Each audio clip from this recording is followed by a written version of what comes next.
after myself. And after this, my dad left her. My dad has been living with me since he left my mom, and the kids and my husband love having him around. I know he will eventually try talking to my mom again, but whether they get back together or not just depends. In all honesty, it seems like my mom doesn't care, and if they do divorce, I'll probably be the one to blame. Story time about how I found out my husband gave me HIV while I was pregnant. So me and my husband were high school sweethearts. He was very kind, very in tune about my feelings, and we were like best friends. We never really did anything sexual because he didn't want our relationship to be like that. We were together for 6 years, waited until marriage to lose our virginity to one another. The year before getting married, I noticed he would stare at guys a lot, but I would never really think anything about it because at least he was not looking at girls. Fast forward, we get married, and 2 years later, I get pregnant, and we were both excited. When I get to the doctors, I get my yearly test done for STDs, of course, but as always, I'm clean. Maybe 1 or 2 weeks later, I get a call from the doctor saying I tested positive for HIV. Let me know if you guys want a part 2. Part 2 of how I found out my husband gave me HIV while I was pregnant. Like I said earlier, 2 weeks later, I get a call from the doctor saying I tested positive for HIV. I was shaking and crying, and I was so in shock. And the only thing I ever heard about HIV at the time was that I only had a couple months to live. I couldn't believe the only man that I've ever been with gave me this disease. I thought I was doing everything right, the right way, and still ended up being in a hole.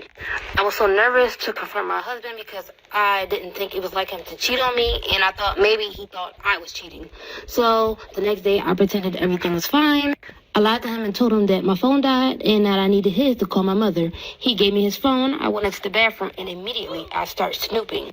As I'm going through his phone, I didn't see any text from girls, so I'm like, maybe the doctor got the wrong test. I'm running out of time. Come back for part 3. Part 3 of how I found out my husband gave me HIV while I was pregnant. So, like I said, I went through his phone, and I didn't see any text from other girls. So, I'm thinking maybe the doctor called the wrong person. Anyways, I gave up on looking through his phone, and I just talked to him. I sat him down and told him that I had HIV and that I haven't cheated on him ever. He looked at me and cried. He broke down in tears and apologized. I got so upset with him because I realized that he did cheat on me, and I was really upset for our unborn child. So I took all of his clothes, I took his things, and I threw them all out.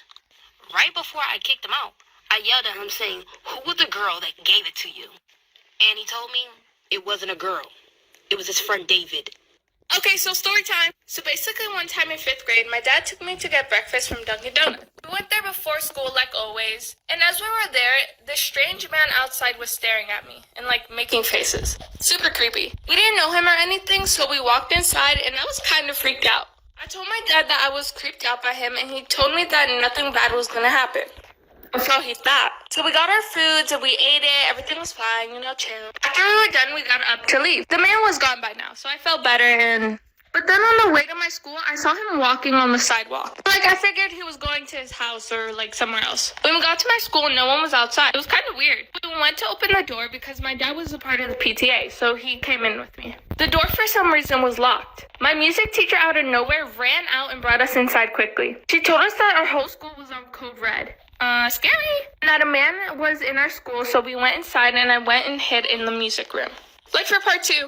Okay, so part 2. So I went and hid in the music room. That was in the PTA room, which was close by. Literally started crying because I was so scared and they weren't telling us anything because we were too young. I guess they didn't want to scare us. That didn't work. Once the code red was over, about 30 minutes later, we went to class. I went to go find my dad to make sure he was okay and see if he knew anything, and he didn't. When I got in my classroom, we were all talking about it, and my teacher said that the man just walked in and told them he was looking for one of his teachers from like 15 years back. Huh? They gave us a description of the man, and I realized it was the same man from Dunkin' Donuts. He just walked in my school. I was freaked out because I saw him at Dunkin' Donuts before school started, and I hoped I never saw him again. But a few weeks later, I saw him again multiple times at the same Dunkin' Donuts. He literally just stared at me all the time. So yeah, that's my little story.